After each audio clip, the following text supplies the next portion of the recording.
What is up, YouTube? So today I want to talk a little bit about HEX and my current view of the crypto landscape at the moment. So what should I start with? Well, first, you kind of came to one realization here in 2021 with these super high gas fees, which I think in the late 2020 we didn't really think it would ramp up this high, but now we have seen, like, if you want to end stake, if you want to end a stake in Hex, it can cost up to $300, which has kind of made you realize everything has been delayed again. So everything has been delayed in terms of, like, if you have short stakes in Hex below 3 years, you may not make that much from those stakes. If you have to pay like perhaps $300 per end stake, this means that you would have to, like, all these Hex stakes that are, let's say, below $1,000 and below 3 years long.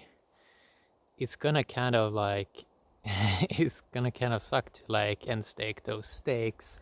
So we're starting to see this also, that yeah, people are staking longer. Like the average now is way above 5 years, which means that Hex, as a lot of people already realized and said in the past, that it's not really designed to perform right now.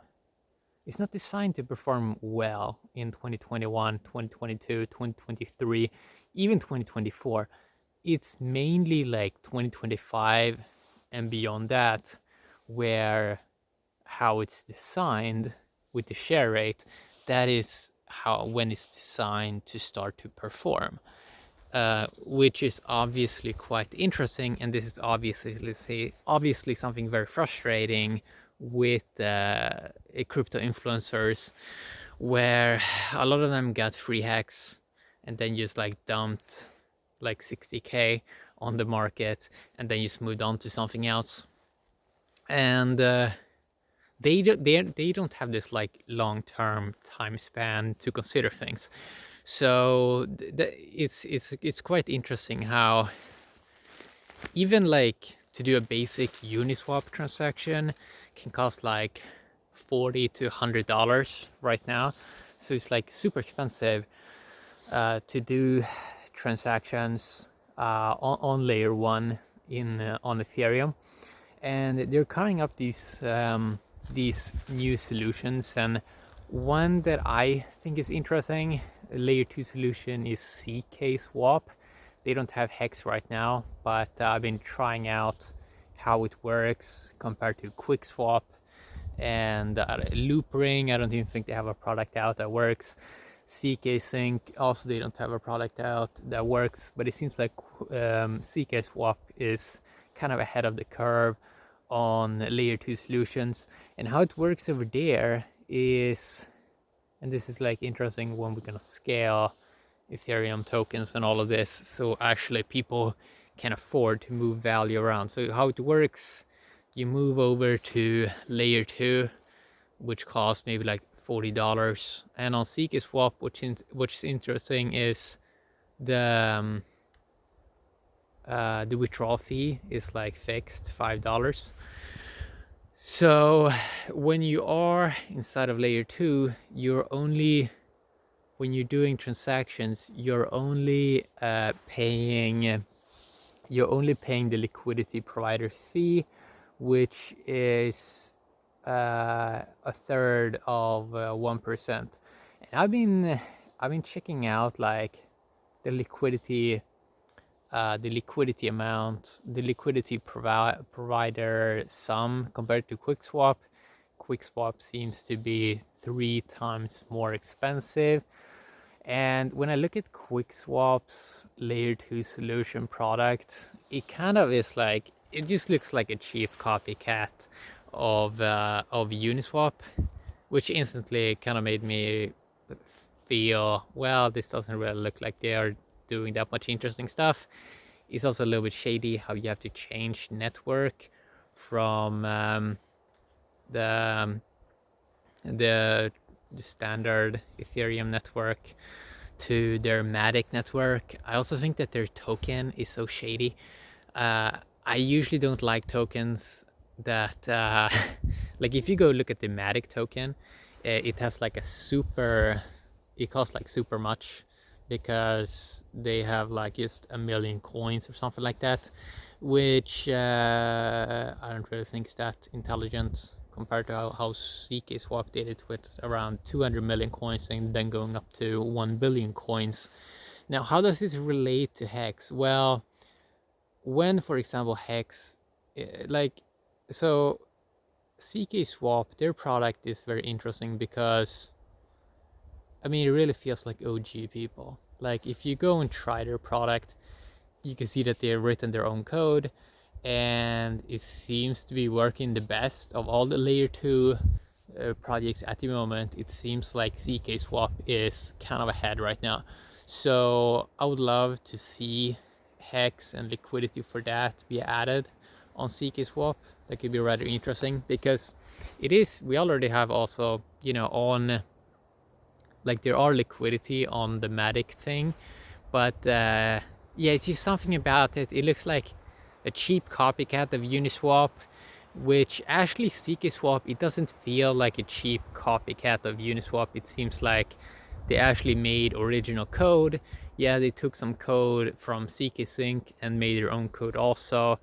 And it just seems like they have more momentum going forward to them.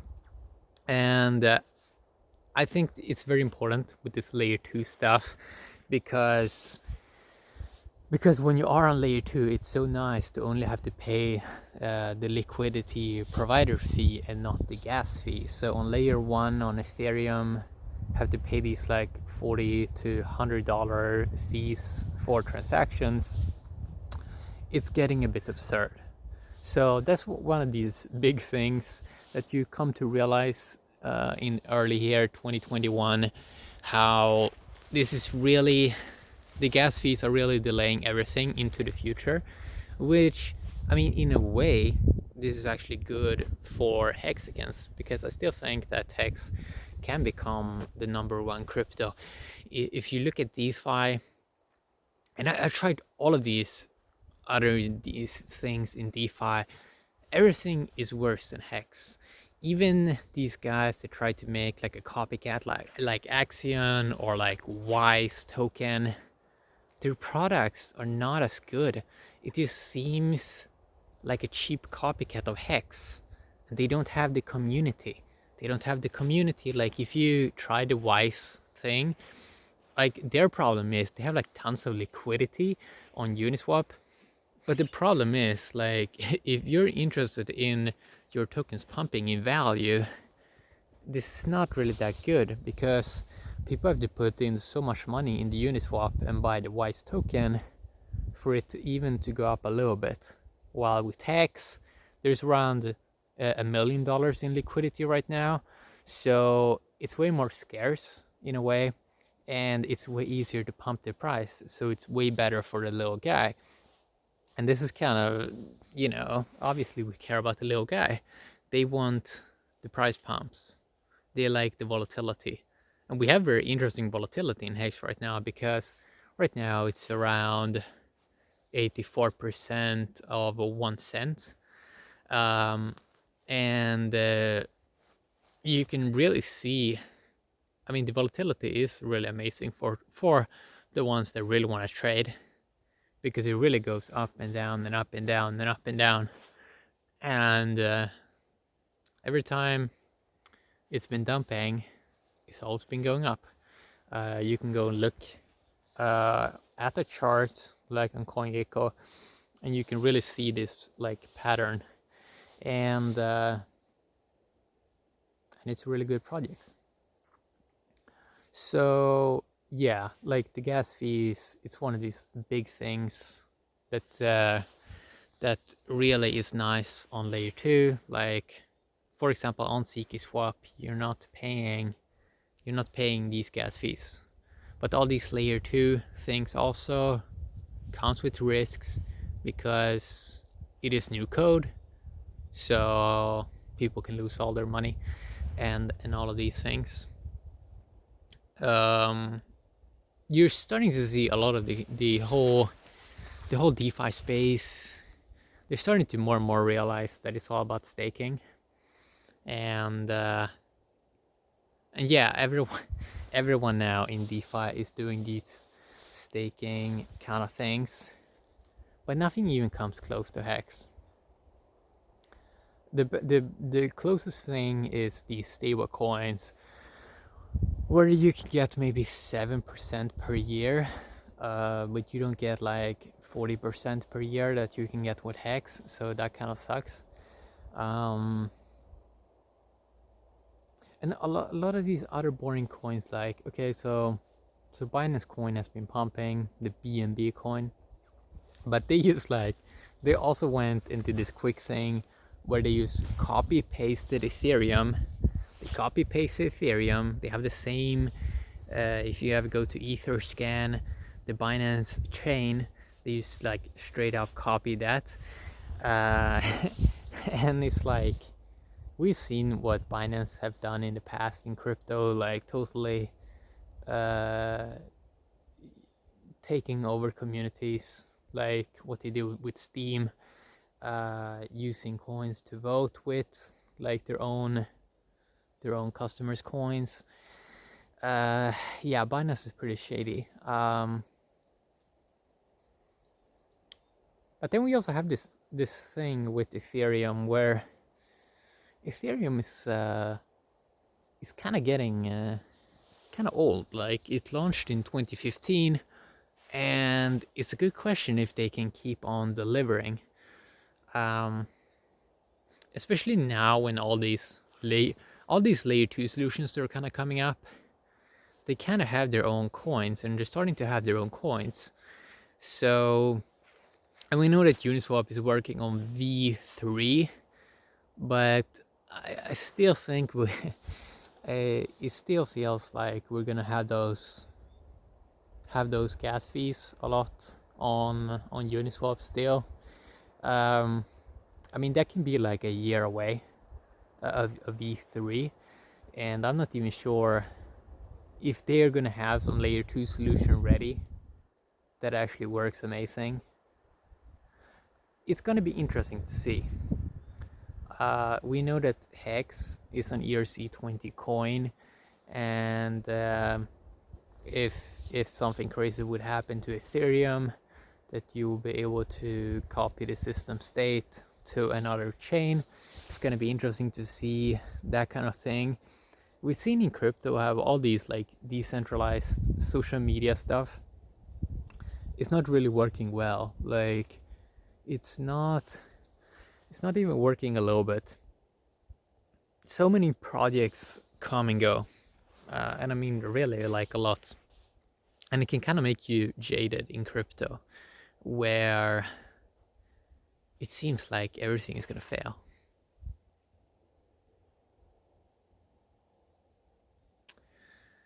So Ethereum went kind of up to like, you have this thing in crypto with these coins, these like stable coins that hasn't been audited.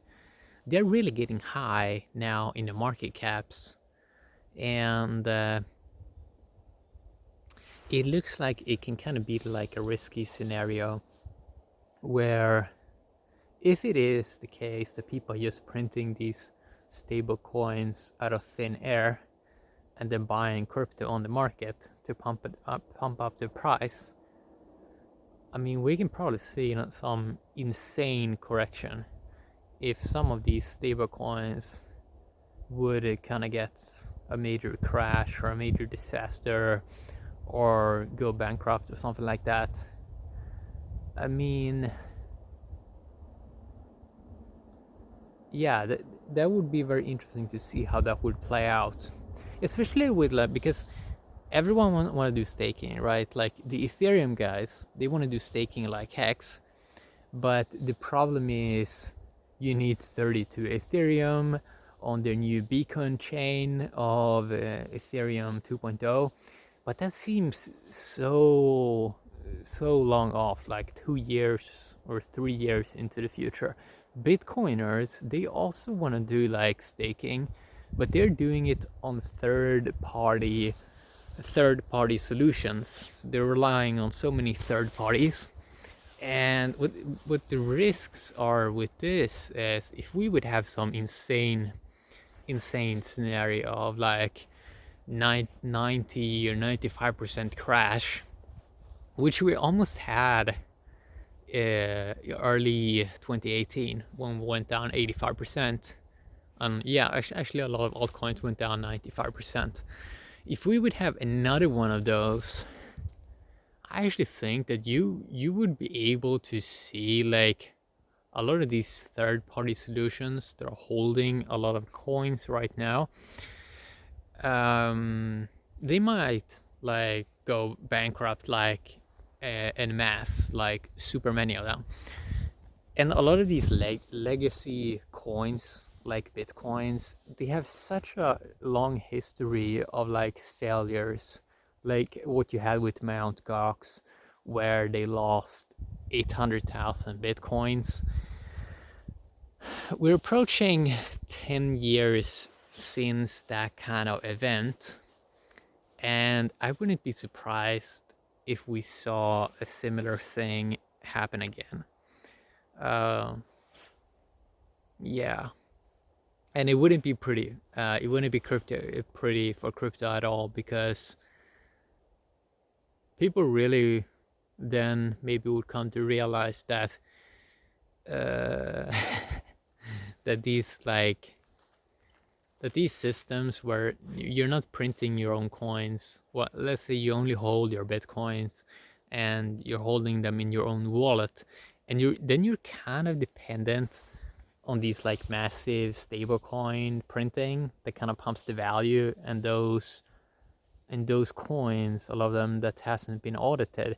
So you're kind of living in this like kind of strange bubble where if the printing would stop, that wouldn't be that good for you. Now, how does HEX solve this? Well, HEX solve this where even if the price stays at a similar price point, you're still printing your own coins, because the smart contract is printing its own coins to the stakers at all times. So you're still getting more if the price stays at the same kind of position. And you're also always getting it that newer people have to pay the higher share rate, which pays more coins to people that kind of staked earlier.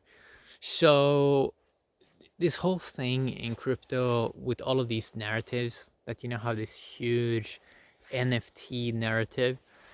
So the NFT, this non-fungible token narrative, it's well, first you have a massive problem with non-fungible tokens at the moment, where with the gas fees, right? So if you're buying like some non-fungible tokens, it's first going to cost you $40 to $100 in gas fees, and then you're sitting on this object that maybe you can flip to someone else, like just a JPEG. Maybe you can flip it to some other guy and kind of make a couple of $100, but it's so risky and it's so silly. Like the whole narrative of like monetize everything. That's the thing that has failed in crypto. Like this concept of like monetize everything, like make everything NFT, and well, like we can charge for everything. It has failed. It didn't work that well with CryptoKitties. And what people are doing now is like they're looking at these like these random cases where some guy sold a super expensive thing to another guy, and then people are taking that case and they're not looking at all these other failed things in NFTs that didn't work out. They're just looking at these like one case where something actually worked. And even in those cases when you're seeing non-fungible tokens being sold to some other Ethereum address, that can be like the same guy that like is buying from himself. So you don't even know if that is legit. So everyone is chasing yield, and in some ways NFTs will probably bring in more people into crypto eventually, and then eventually they are going to find the better things. Yeah, I mean, that's a little bit about what has been on my mind. So just because, we're dealing with smart contracts, it's been quite interesting also with a lot of these airdrops. And yeah, the airdrop part is quite interesting. That I think just last year alone, I mean, there were people getting a ton of airdrops, and people are getting airdrops. Like, it's easier for them to get airdrops these days because more people have Ethereum wallets, and more people are using decentralized exchanges. So it's kind of like, well, it's easier for people to trade between each other, and that sparked this thing with a ton of airdrops and kind of reviving that thing. But it's even better now than a couple of years ago when people got airdrops, they have to go to a centralized exchange. Now they don't even have to do that, which is kind of interesting, to be honest. That they can use a decentralized exchange like Uniswap, 1inch, or or something like that. So yeah, people getting these airdrops of like, you know huge sums, and you are gonna see, like, people are gonna really try to find yield.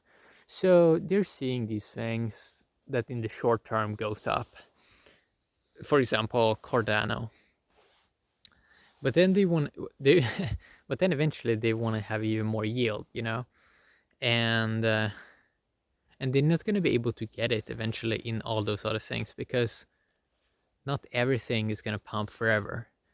Eventually, the faster you can move value around, it means we're faster going to see eventually who is the winner and who is a failure coin.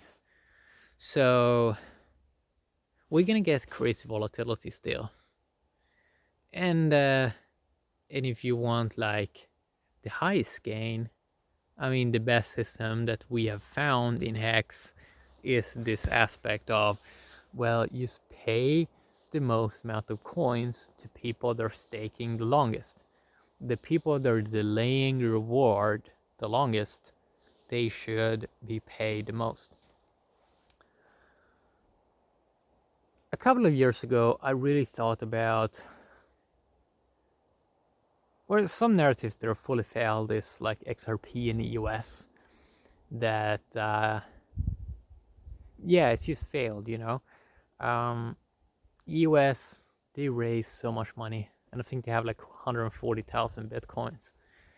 And what you realize in this industry is there is so many people that are like talking, and they're so easy to like start up these projects, just like Richard Hart has been saying. Like, it's so easy to start projects and like fake narratives, and it's so easy to get some quick money in. But so few of these things deliver. Like, XRP has done nothing, EOS has done nothing. Um, so many narratives that kind of fail. And now we have this rise of smart contracts. Smart contracts is basically going to take over everything eventually. So so it's also interesting how like I've been considering like if you go and look at the top 10 a few years ago and go look at it right now, I mean, there's always like new coins in the top 10, which means that probably a lot of cool coins that eventually going to come, they haven't even been invented yet. That's an interesting thing, I think. Um, and that it's going to be like you can have a couple of new coins in top 10 already in a year. That's in the kind of change we currently are in. Because I remember early 2020, the DeFi market cap was maybe 1 billion, or it reached 1 billion. Now, a year later, it's around, I think, 20 billion or something like that. That's such a huge difference in such a short amount of time that it gets harder to kind of see where things are heading. But we know if like HEX stays at the same price point, people are still getting their 40% per year if they are staking average stake length, which is 5 years. 5 years may seem like a long time, but we already are in like year 2. And then eventually we're going to start year 3. Remember that HEX launched in 2019, and we're soon in we're soon in 2022. So like a couple of years goes extremely fast. So it's going to be interesting to see what kind of new things pop up. For example, can you build something even better than HEX? At the moment, I haven't seen anything come close to it.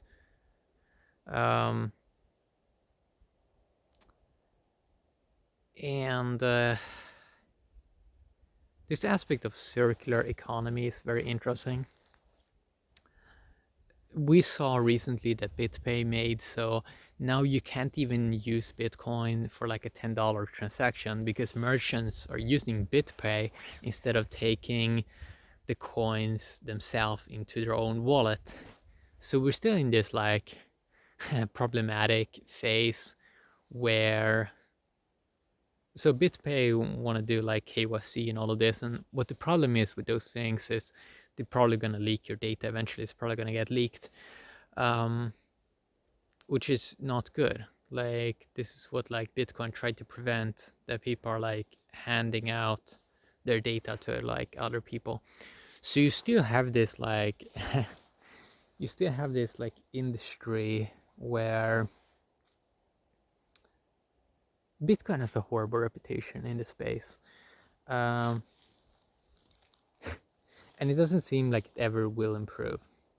We have 10 years of data right now, and it doesn't really seem like anything else is gonna improve things.